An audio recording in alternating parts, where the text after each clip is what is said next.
Hope everyone's doing well. We are officially on the second to last episode of the series. Day 49 out of 50 now. We are gonna start with module 2 of the math today, starting with question 1. An object speed is 64 yards per second. What is the object speed in feet per second? So this is just a conversion question. We have 64 yards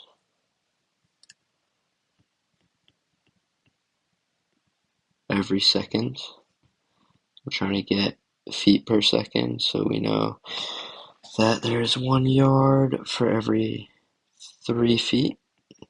The yards cancel out, and we get feet per second, which is going to be 192 feet a second, which is answer choice D. Question 2, the scattered plot shows the relationship between two variables x and y. A line of best fit is also shown. Which of the following equations best represents the line of best fit shown? Okay, so we see that there's a positive slope, so that eliminates answer choice C and D already, and we know there's a positive y-intercept, so that eliminates answer choice B, which gives us answer choice A. Question 3, the graph shows the linear relationship between x and y, which table gives 3 values of x and the corresponding values of y for this relationship. Okay, so we're looking for pretty much points that lie on this graph. 0, 0 does not lie on this graph. That eliminates those two choices. 0, -5 does lie on this graph. 1, -7. No, it's going to be 1, -3, which is answer choice D, and that will be our answer.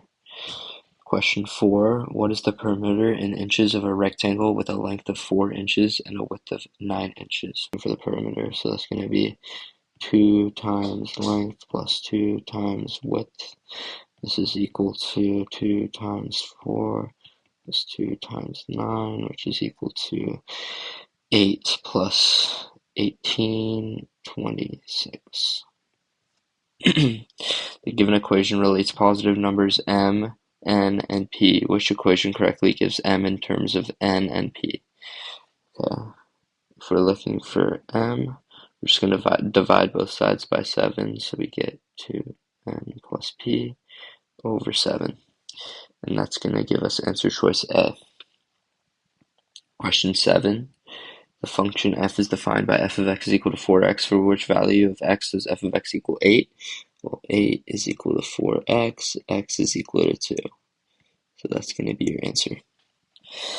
Question 8, of 300,000 paper clips, 234,000 are size large. What percentage of the paper clips are size large? Well, 234,000 over 300,000. We could cancel out these zeros. We get 234 over 300. And then to get that as a percent, we're going to multiply by 100. So we get a total of 234 divided by 300. 78%, which is answer choice D.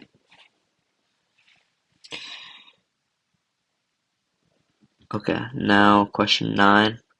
The function f gives the estimated height in feet of a willow tree x years after its height was first measured.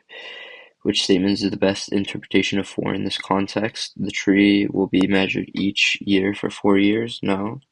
Well, 4 in this context would just mean when x is equal to 0, the height is 4.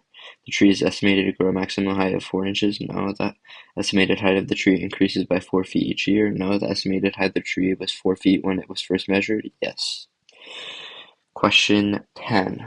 The graphs of the given equation in the xy plane intersect at point xy. What is the possible value of x? Okay. Possible value of x, we're going to plug in this for y, so we get 76 is equal to x squared minus 5. So we get x squared is equal to, we're going to move 5 to that side, 81. X is equal to plus or minus 9. And -9 is one of our answer choices, so we're going to choose that. Question 11, which each side of an equilateral triangle S is multiplied by a scale factor of k to create equilateral triangle T. The length of each side of triangle T is greater than the length of each side of triangle S. Which of the following could be a value of k? Okay, so this is literally just saying that we're multiplying triangle S by a scale factor of k to create this larger triangle T. And it's saying what could be the value of k. So if we're scaling up the value of S, we need to multiply by a number greater than 1. So it can't be 0, and it can't be 1. It can't be less than 1. It has to be greater than 1. So that's our answer. Question 12, how many solutions does the given equation have? Well, if it's the exact same equations, then they overlap at every single point, so it's infinitely many. Question 13, Vivian bought party hats and cupcakes for $71. Each package of party hats costs $3. Each cupcake costs $1. Party hat $3. If Vivian bought 10 packages of party hats, how many cupcakes did she buy? Okay, but we need to put the respective value of each in front. So $3 per party hat plus $1, we don't need to write that, but times the amount of cupcakes is equal to 71. And we know that she bought 10 party hats, but we don't know how many cupcakes, so C is equal to 71 minus 30, which is equal to 41. That's your answer.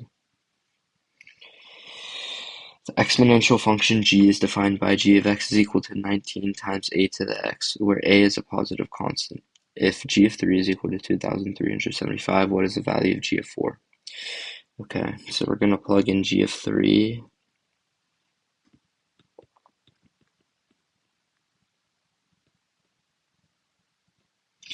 Times a to the 3 is equal to 2,375. So we know that if we divide both sides by 19, we're going to get 125 is equal to a to the 3. And now we could take the cubed root and we get a is equal to 5. So g of x is equal to 19 times 5 to the x. And if it's asking for g of 4, we plug in 4 and we get 19 times 5 to the 4. 5 to the 4 is going to be equal to 625. Multiply that by 19 and we get 11,875. So this is going to be your answer for g to the 4.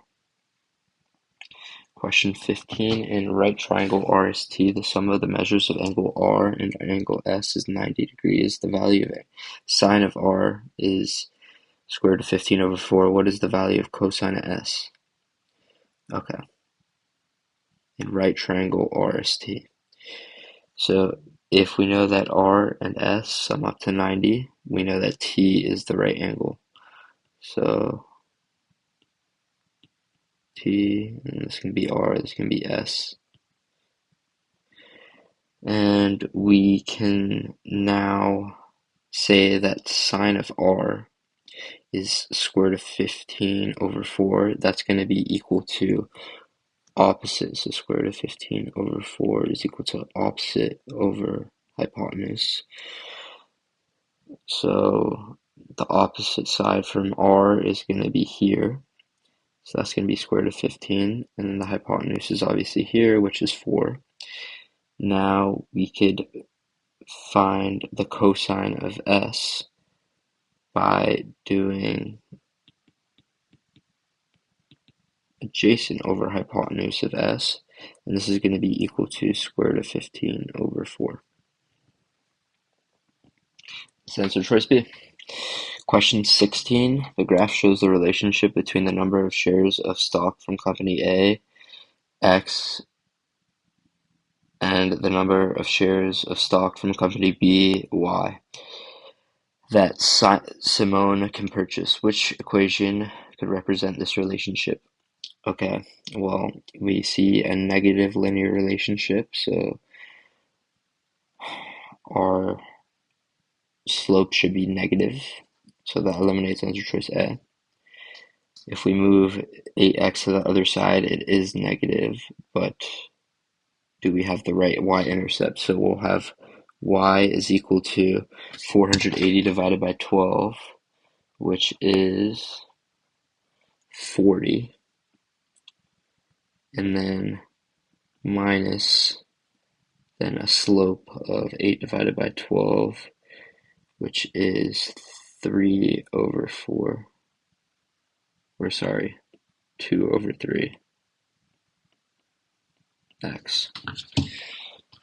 Now, this could be our answer choice since it's negative slope and positive y-intercept.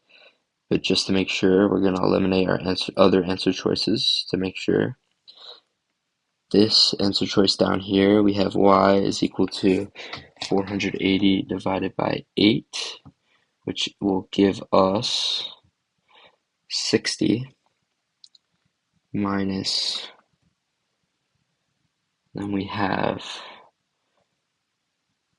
3 over 2x, so still a negative slope, but a different negative slope. However, the y-intercept is incorrect, so it can't be D. It has to be answer choice B. Next question, we have question 17. Which expression is equivalent to this, where x is greater than 7? Okay, well, first thing I see is that we can factor the top into 8x.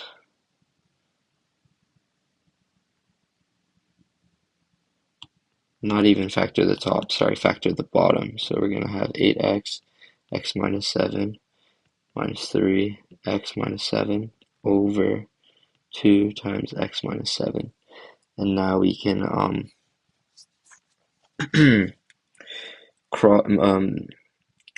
get rid of all these x minus 7s. And we have 8x minus 3 over 2, which is answer choice B. We're going to do this last problem for the day. The function f is defined by f of x is equal to negative 8 times 2 to the x plus 22. What is the y-intercept of the graph of y is equal to f of x in the xy plane? Okay, so we have a y-intercept when x is equal to 0. So f of 0 is equal to negative 8 times 2 to the 0 plus 22. So f of 0 is going to be equal to negative 8 plus 22. And this is going to be equal to 14. So y-intercept is going to be 0, 14. Matches up with answer choice A, and that's correct. When we come back for our last episode on the channel for the series, we're going to finish off this last module of our last practice test. So please tune in for that, and I'll hopefully see all of you guys then.